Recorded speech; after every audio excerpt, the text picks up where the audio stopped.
The CBS Radio Mystery Theater presents...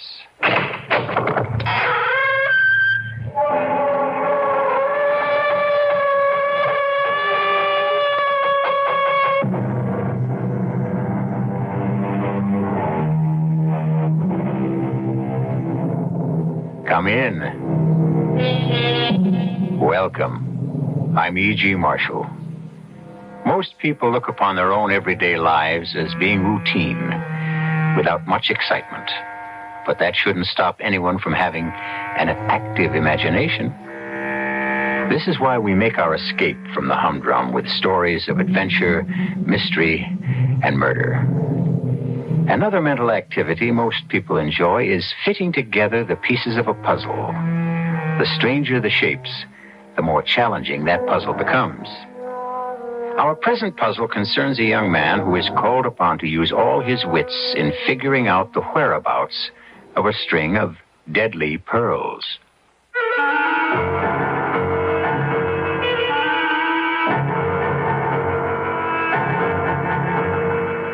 Our mystery drama, The Deadly Pearls, was written especially for the Mystery Theater by Elizabeth Pennell and stars Paul Hecht and Kate Reed. I'll be back shortly with Act One.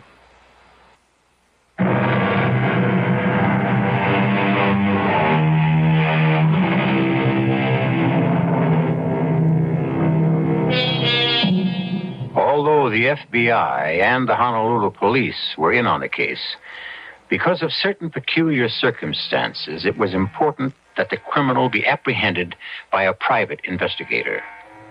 This hazardous assignment went to Keith Spencer, a young man who had proved his physical courage in wartime service. But other qualifications were required for the job, as explained when Keith had his final briefing in San Francisco with the head of the Gordon Investigating Service. Afraid we've given you a rough time these past few days. Oh, I didn't mind, sir. Only I am anxious to get going. You do type, don't you? Oh, sure. Well, I'm afraid you'll have to prove it, so let's do two things at once. Take over this typewriter, and I'll dictate some paragraphs. Okay, shoot. I, Keith Spencer, am unmarried, with no living relatives, and no dependents. From this day forward, and until the completion of this assignment, I have assumed the identity of Robert Keith Ryder, and under no circumstances will I reveal my true identity. Is that all? Yeah, if you'll sign it. Sure, got a pen? Here. Oh, I suppose you should have signed a statement about your ability to play bridge. What? You did assure us that you play at least an average game of contract. Well, sure, but I didn't realize it was all that important. It could be crucial. Our three suspects are avid bridge players, when they can find a fourth. Okay. Now, before I leave, let's go over the basic facts once more. All right. The missing pearls were cultured. A single strand, about 24 inches long. So they'd hang down about 12 inches if someone was wearing them. They don't sound very spectacular. Yeah, but they are. Jonathan Kohlmeyer, who bought them, was a partner in a watch company which made radium dials. And somehow he managed to have the pearls treated with radium so they would glow in the dark. When he first thought up this scheme, did he have an ulterior motive? Who knows? It was what happened later that we care about. And you don't think he started out as a murderer? Well, that's beside the point. He became one. And when he found out how easy it was, he did it again, 3 times. Now, clue me in. Who did he bump off first? The first woman he gave the pearls to was said to be very frail. When she died in an accident, Kohlmeyer was in a state of shock. So no one accused him of complicity in her death. Yeah, but apparently he did retrieve whatever presents he'd given her. Oh, yeah. He was that type. Then he got married. He gave the pearls to his bride, who wore them constantly. She loved that string of pearls. How long did she last? Radium can be a slow death. But it caught up with her after a while, and when she was dying, the doctors suspected radium poisoning. So why didn't they nail her husband right then? It never occurred to anyone to suspect the pearls. How could any smart murderer pull the same stunt again? He fell in love with a young and brainless beauty. Must have really liked her because he didn't give her the pearls for a long time. not till he retired and they moved to Hawaii. What did she do to deserve such a present? Started playing around with another man. That did it. Kohlmeyer gave her the pearls. She moved out, went off with the pearls and her new boyfriend to a scarcely inhabited island, a small one, well offshore from Oahu.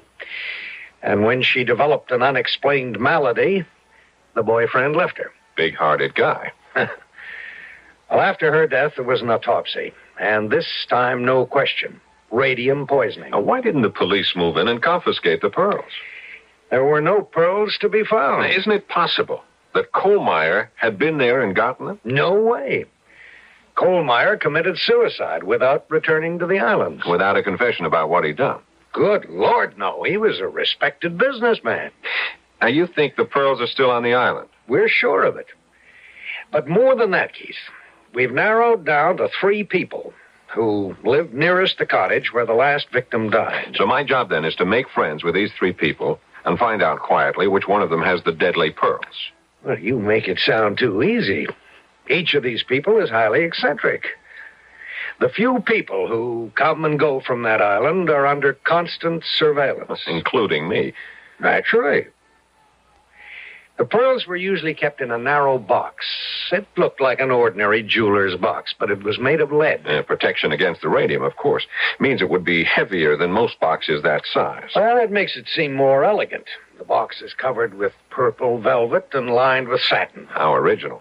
I know. It won't look much different from any jewel box you've ever seen. I can't help thinking how useful a Geiger counter would be. That's totally out of the question. When you bring a Geiger near a suspected object, it starts ticking. Sure, I know. No gadgets to make life easier. Just your own ingenuity. And it better be damn good. Well, there's not much more I can say, except to wish you luck.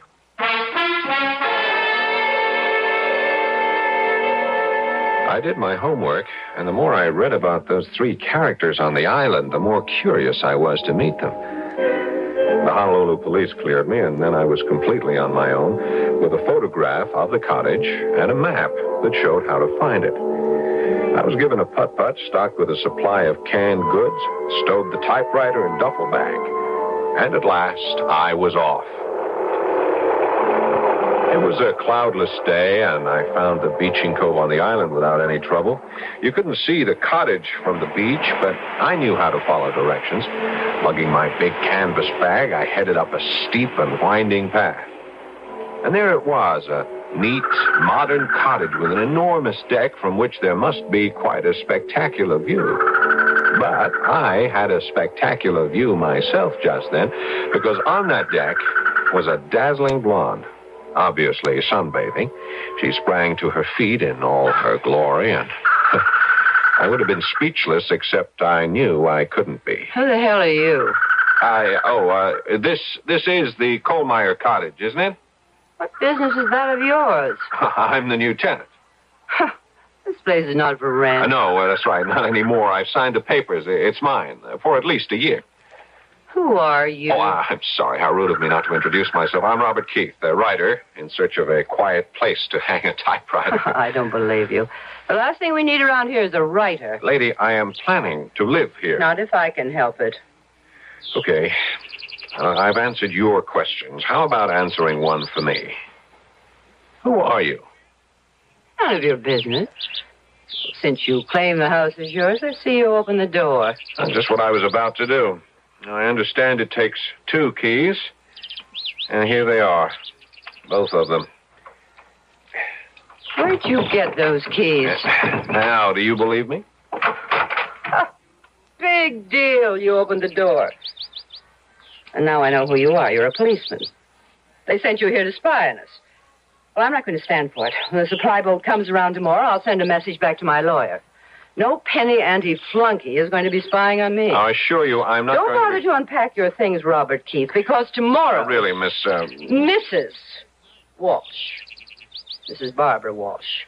And you'll find that I have protection against people like you. The gorgeously suntanned Mrs. Walsh slipped her feet into sandals, picked up her beach towel from the deck, and started along the path which led from the north side of the cottage. You must understand that during our entire conversation, Barbara Walsh was completely in the buff. No bikini, nothing. Except around her neck and dangling in long loops over her well-formed body. Not pearls, but necklaces made of those decorative native seeds strung together. Ropes and ropes of them.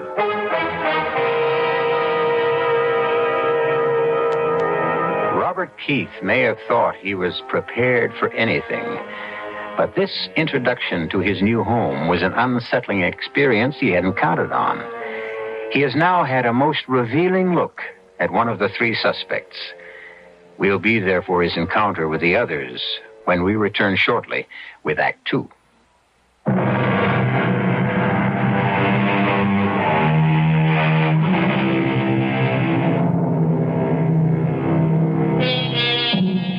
Robert Keith found the cottage very much to his liking. He had expected something rather dark and sinister, but one wall of the living room had a big picture window, and in the bedroom there was a slanting skylight directly over the bed. It was certainly no place to hide, and Keith realized that whatever he did could be watched at close range, if anyone cared about what he was doing. He spent the first evening getting settled, and after a late supper of canned goods, he turned in for the night. At about 3 o'clock in the morning, he was sleeping soundly when... What the devil? Hey, who's out there? Well, bless my soul. Hey, would you mind pointing that gun in another direction? Not until I find out what you're up to. Look, I was sound asleep. I'm living here. No one lives in this house. Put up your hands. Now, put down your gun, would you, sir? Sir, I'm a man of honor. Colonel George Madison's the name, Army retired. And no one sets foot on this island without reporting to me. Yeah, well, I was sorry. I didn't know that, Colonel. And if you'll come in, I'll show you my credentials. What the hell's that? Is there someone else out there? No. Wait a minute. I'll check you out later. Right now, I recommend you go back to bed. Oh. There's a wild boar under the deck, and I aim to get him.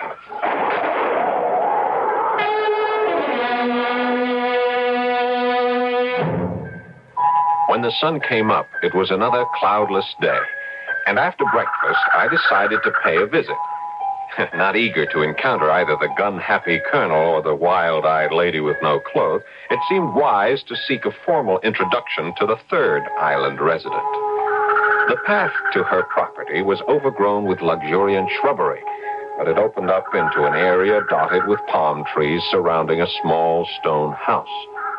Squatting in the midst of a flower bed was a gnome of a woman wearing one of those loose garments the Hawaiians call muumuus. I wondered when you were coming. You were expecting me? Of course. You're the writer who's moved into the death cottage. Moved into the what?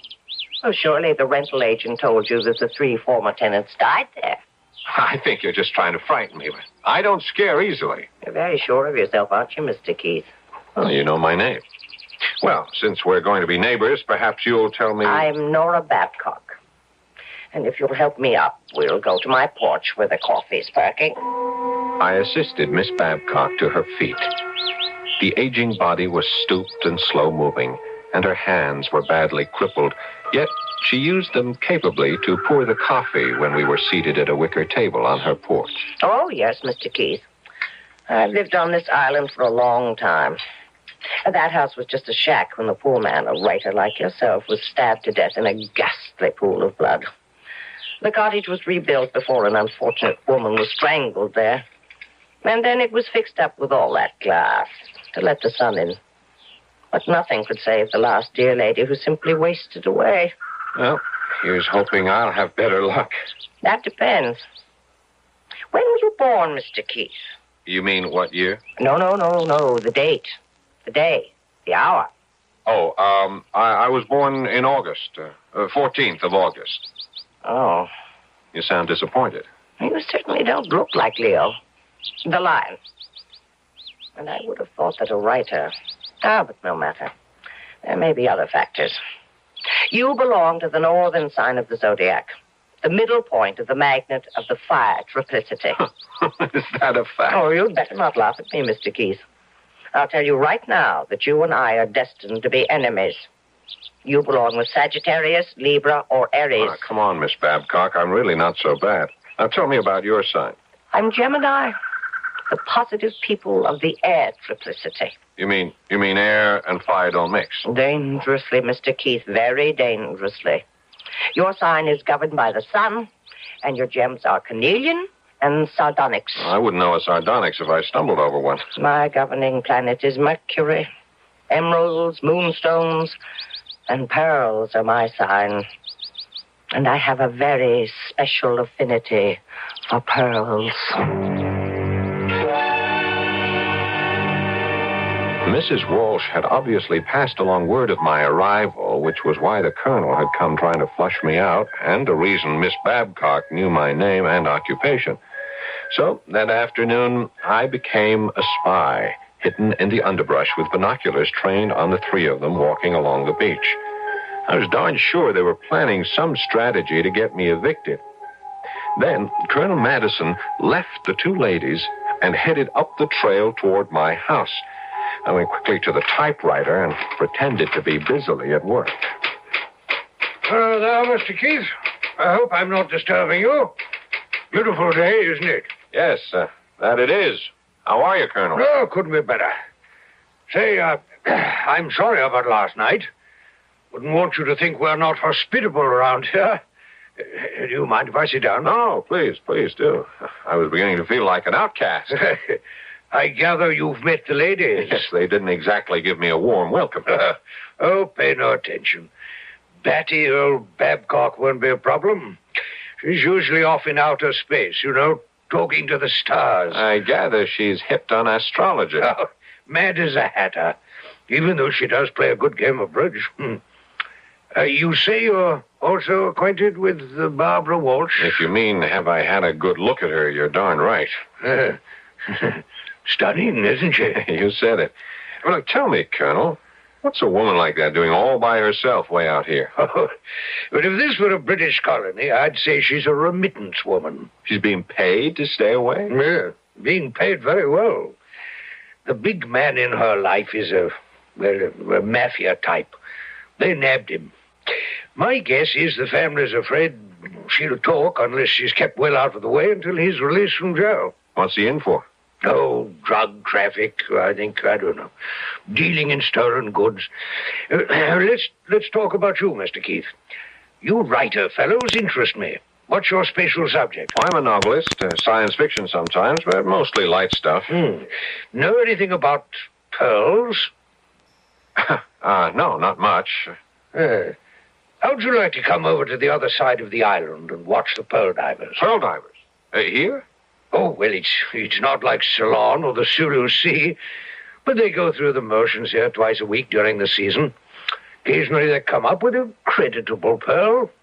Come along if you want to. Well, I'd like that very much. Fine. Oh, wear some stout walking shoes, and I'll pick you up in about an hour.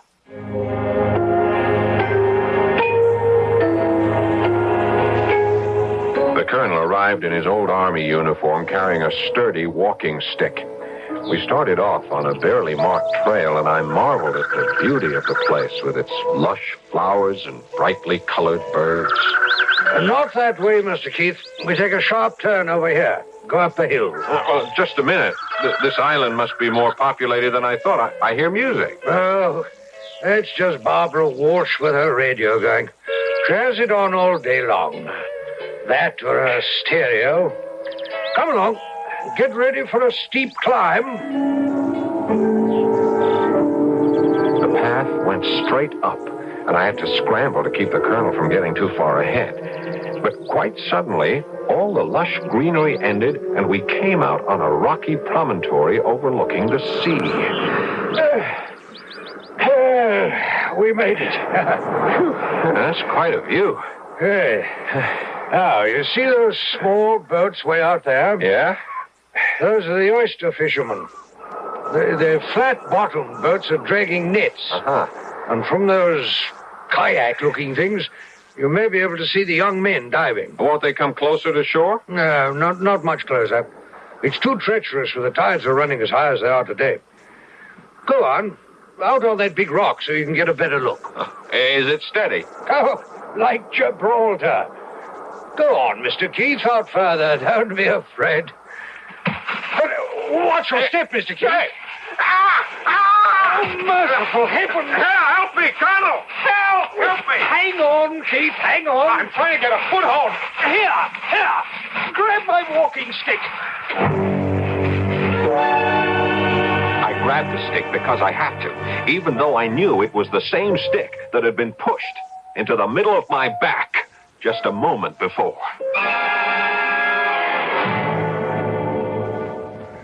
I'll say you're a brave man, Keith. I like the way you handled yourself back there on the rocks. I wouldn't say I had much alternative. It was all the fault of your shoes, Mr. Keith. That's what it was. I warned you to wear walking shoes. I say, Mr. Keith, why don't we stop by to see Barbara? Right now? Why not? We need a drink. And she has a good liquor supply. No, I think I better get back and tend to these scratches. Just take a look at my clothes. I'm in no condition to go visiting. Well, as you wish. I'll leave you then at the foot of this hill. And, yes, I've been meaning to ask you, Keith. Do you play bridge? Well, I'm not the world's best, but yes, I play. Oh, splendid. I'm rather out of practice. Well, heavens knows, so are we. Let's say my house, Friday evening. Come for supper, around 7. Well, thank you. Dear me, Mr. Keith, you did get scratched up. Your hands are still bleeding. Perhaps I should go with you. I'll be all right. Yes. Well, I'm off then to tell the ladies the good news. Good news. Why, yes. The good news that we found a new bridge partner. And I might as well warn you to bring a fat wallet. Our stakes are high. After a shower and some soothing applications of witch hazel and ointments, I rested on the big bed under the skylight. The front door was wide open for the benefit of a magnificent sea breeze. Suddenly, I was on the alert. Someone was on the steps leading to the deck. Then there were slow, heavy footfalls and the tap of a cane. Mr. Keith? Mr. Keith? Are you all right? Oh, why, hello, Miss Babcock. Yes, come in. Oh, I heard you'd had an accident, and I thought you might not be able to fix your own supper. So I brought you some nice oyster stew. Oh, well, that's very thoughtful of you. There. It's one of my specialties. Just warm it up. Oh, thank you very much. Sit down. Won't you share the stew with me? No. I've had my dinner. Let me see your injury. Are there nothing but scratches? I was lucky. It could be serious. And you are not lucky, Mr. Keith. I looked at the stars last night, and the heavens do not bode well for anyone born under the sign of Leo. But you see me alive and well. I could have crashed all the way down those rocks and into the sea. Look out for more danger ahead. That was simply the first warning. Miss Babcock knew what she was talking about, and it had nothing to do with the stars. I heated the oyster stew, and it was delicious. In fact, the best I've ever tasted. But about an hour later, I began to feel drained of all energy. I thought it was just a reaction from a rather strenuous day and decided the best thing to do was go to bed and sleep it off. It was a tremendous effort to get undressed, but I managed to drag myself, partially clothed, onto the big bed. In a prone position, I felt as though I were being suffocated, and panic was setting in. I'd been poisoned, and no one was going to save my life this time unless I did it for myself. Literally, I crawled into the bathroom for the well-stocked medicine kit. Yes, I was prepared with antidotes for poison, but time was too short to figure out which one would be appropriate. By now, my hands and feet were growing numb, and breathing was getting more and more difficult. I mixed up a heavy pink liquid in a glass of water, and just before blacking out, I was very, very sick.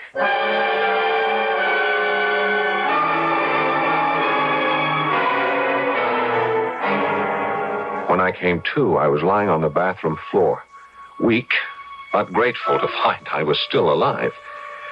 Very slowly, I got to my feet and staggered toward the bedroom, hoping at last to sleep off the effects of whatever had been in that poisonous stew. But my whole body sagged, and I knew I'd never make the bed, so I eased myself down on a narrow couch in the living room and fell instantly into a heavy slumber. Once again, it must have been about 3 o'clock in the morning when there was a sound which would have awakened the dead. The skylight in the bedroom, back flat against the wall. I waited for minutes that seemed like an eternity. No movement. Absolute silence. So I crept into the next room, armed with a flashlight, and cupping the beam, examined the bed. It was a mass of shattered glass. In the darkness once more, I moved stealthily to the front door, opened it without a sound, and stared into total blackness. Slowly, I raised the flashlight and then snapped it on full beam. Pointing straight down the path, facing directly toward me, stood the statuesque Mrs. Barbara Walsh, fully clothed in a long, dark kimono. And over her breasts hung a necklace of gems which burst into life like 4th of July sparklers.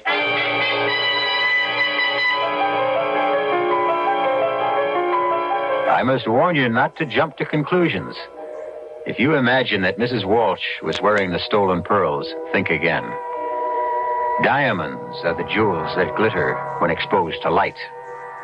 A pearl is sometimes a gem of great value, but it is not a precious stone. And one can scarcely say that pearls sparkle, while radium, remember the dial on your watch or bedside clock? Radium glows in the dark. We'll be back shortly with Act 3.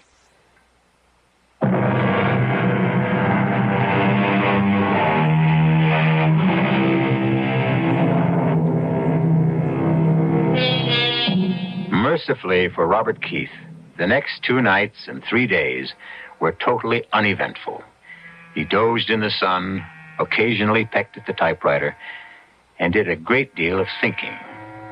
Keith looked forward eagerly to the evening of bridge, and as he approached the colonel's house for the first time, he found a charming, sprawling building with a table set out of doors on what the Hawaiians call a lanai. He was glad he had purchased a colorful sports shirt in Honolulu, although it paled beside the one Colonel Madison was wearing over his white slacks. Even Miss Babcock looked festive in her flowered muumuu. Hi. Ah, welcome, my boy, welcome. You're looking much better, Mr. Keith. Quite recovered, thank you. This island air will cure anything. Anything but my arthritis. Where's Barbara? Oh, always late. I suspect she's getting herself decked out, ready for the kill. Oh, you expressed things so aptly, Colonel. If it's like old times, Barbara will come prepared for murder at the bridge table. Oh, and speaking... Hello, everybody. Oh, Barbara. Well, you've outdone yourself. Hey, dazzling. Simply dazzling. Oh, Colonel. And, Nora, dear. I believe you've met Mr. Keith. My lawyer has verified that he exists. Well, I'm glad to hear that.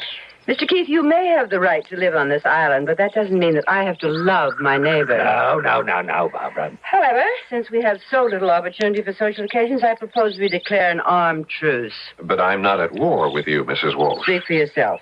Peace for the evening. Dinner began with oysters on the half shell. 6 enormous oysters for each of us. And I shall be interested in your opinion of these, Keith. Delivered by my favorite fisherman, fresh from the beds this morning. Colonel, look. My horoscope said this would be a lucky day. Well, bless my soul. Oh, Nora has nothing on me. I found one, too. But I suspect you, Colonel. Come on, confess. All right, I confess. Party favors. There's a pearl in every oyster shell. You rogue. I must say this is rather a good one. Nice sheen. Oh, I love them. Every one. They feel so good. I thought the surprise was just for the ladies, but I see you've included me. Very pretty, Colonel. Well, let that be the beginning of your collection. I hope you won't mind if some of them are already pierced. You mean a pearl like this one has been removed from a string? Yes, that's right. Part of my hobby. I seldom find a string that meets my standards for matching, so I rematch them and mix them. But come, let's finish our dinner so we can get on to the battle.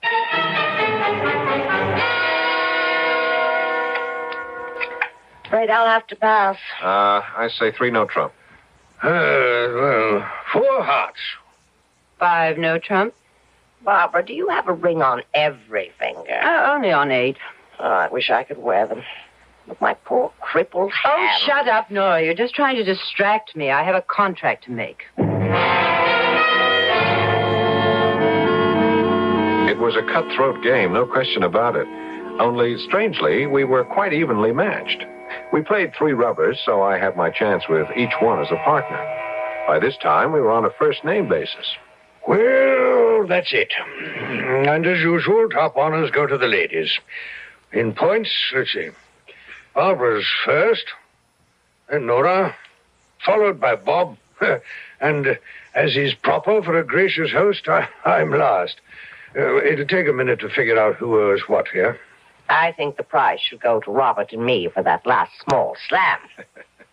I wouldn't have dreamed that a Leo and Gemini could work so well together. Tell me, Robert, never Bob. Isn't there some way you could find out the hour of your birth? What rubbish. Well, if it will please you, Miss Nora, I suppose I could write and ask my mother. Well, you do that. It's very important. Oh, Nora. Speaking of my mother, you've all given me a very good idea. I'd like to send her a present. A present for your mother? You'll think I'm sentimental, but many years ago, my dad gave her a string of pearls as an anniversary present, and, well, they were her greatest treasure. Dad's been dead a long time now, and she was heartbroken when the pearls were stolen from her New York apartment. Oh, well, say no more. I'll fix you up. How much do you want to pay? Now, just a minute, Colonel. I'm afraid you deal in merchandise that's too rich for my blood. I'm talking about a simple string of cultured pearls. Couple of $100? Now you're on the right track. Ridiculous. Excuse me, everybody, but I'm very tired. Time to go home. I'll be happy to escort the ladies. Don't bother with me. Perhaps you're not aware that I spend most of every night wandering around the island alone. Oh, go with them, Barbara. You'll have to help me with the dishes. Oh, that does it. Walking with Nora Babcock was a tortuous business, and I had a feeling she was in pain every step of the way. And we lost sight of Barbara, although she had an unsettling trick of appearing on the path, sometimes in front of us, sometimes behind. When we reached the door of Nora's house... She's out there somewhere, and I don't want her to hear. If you'll come to my house tomorrow afternoon, I'd like to talk to you about those pearls for your mother. Fine. What time? Around 2 o'clock. Okay, be seeing you. Good night. And now you may have the pleasure of seeing me home. Oh, yeah, this is a pleasure and a surprise. You want to know what I have against you, don't you? I am curious. Well, come to my house for a nightcap, and I'll tell you.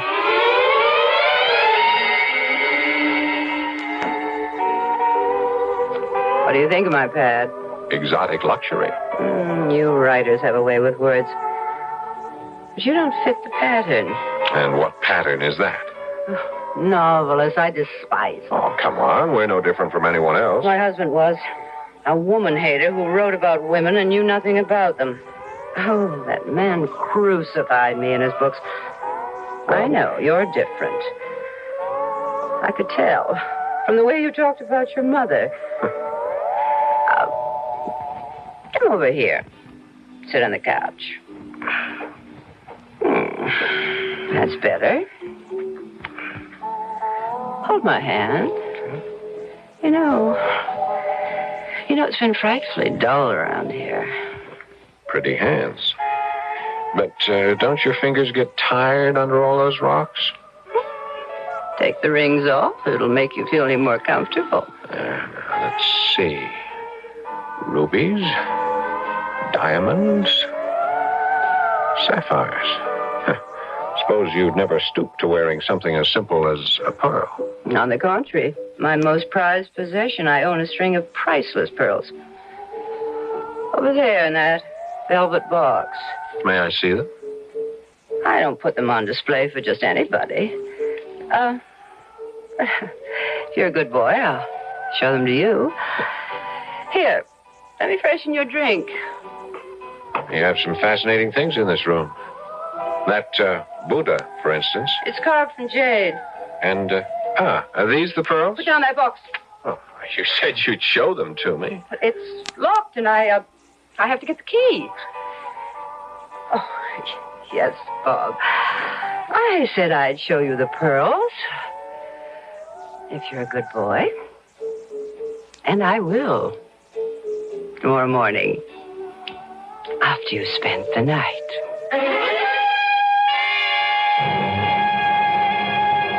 When I was having breakfast next morning in the sunshine on my deck, yes, I was alone. I had not spent the night with Barbara Walsh. In my line of work, it has to be business before pleasure.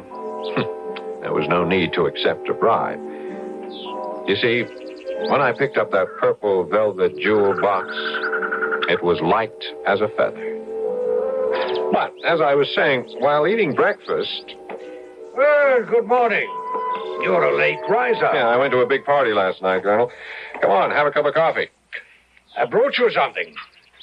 Don't pay any attention to the looks of the box. The velvet's worn. It's been around for a while.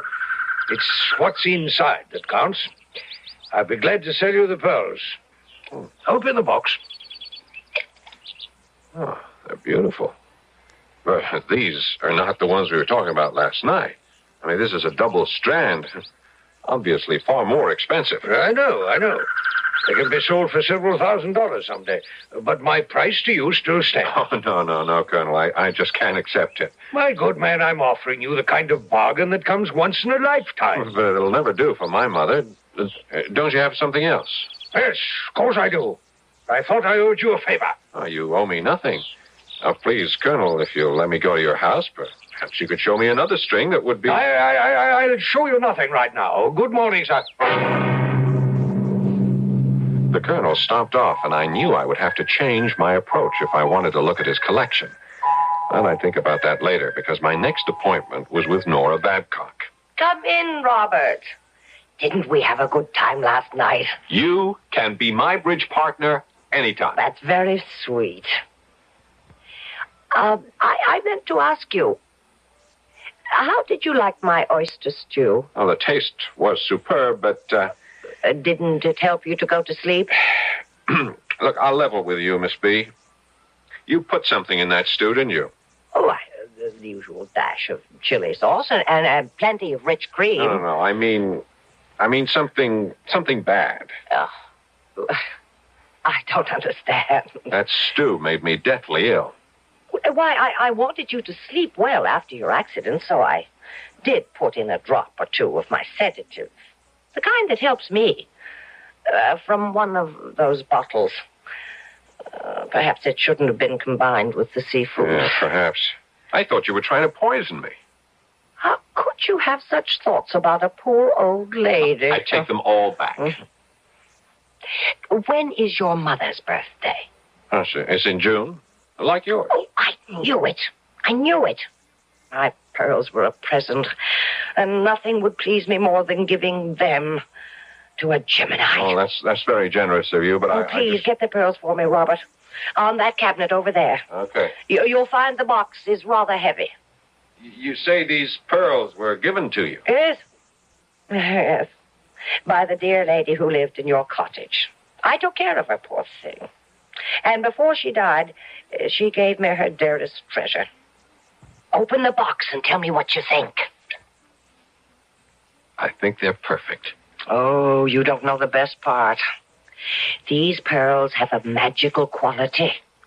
Just wait until you see what happens to them at night. Uh-huh. Pick them up, examine them. I like the way they look against the satin. Oh, how I love them. Nora, just when do you wear these pearls? Oh, they're not for wearing. At least not for me. I like to fondle them. And before my hands got so bad, I used them the way the Greeks do. You know, worry beads. I've often taken them to bed with me. Nora, these hands of yours... Oh, it's not my hands. You see how hard it is for me to get around. Yes, I know. Have you been to a doctor? No use. I have my medicines, though they don't do much good. I know a fine doctor in Honolulu. I think he can help you. Will you let me take you to him? Oh, I couldn't let you do that, Robert. It's not in the stars. How many times have I told you? I've been warned never to trust a Leo. Look, Nora, for reasons I won't trouble you with, and that, of course, I wouldn't want the Colonel or Barbara to know, I'm not the person I've pretended to be. Would it make any difference to you if I told you I was actually born on January the 2nd? Why, all the difference in the world. I should have known. We were destined to be friends from the very beginning, Mr. Keith. Yes. Just Keith. That's my real first name. I'll go with you wherever you want me to go.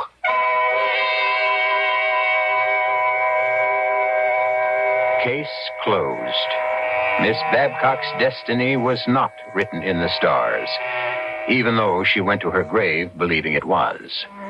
The deadly pearls were taken out of circulation, and Nora Babcock was given the best of care in a hospital, where they did what they could to ease the pain during the short time she had left to live. It was thought best not to shatter her dream, so she never knew that Keith Spencer was an orphan, or that her treasured pearls had been anything but a comfort. I'll be back shortly.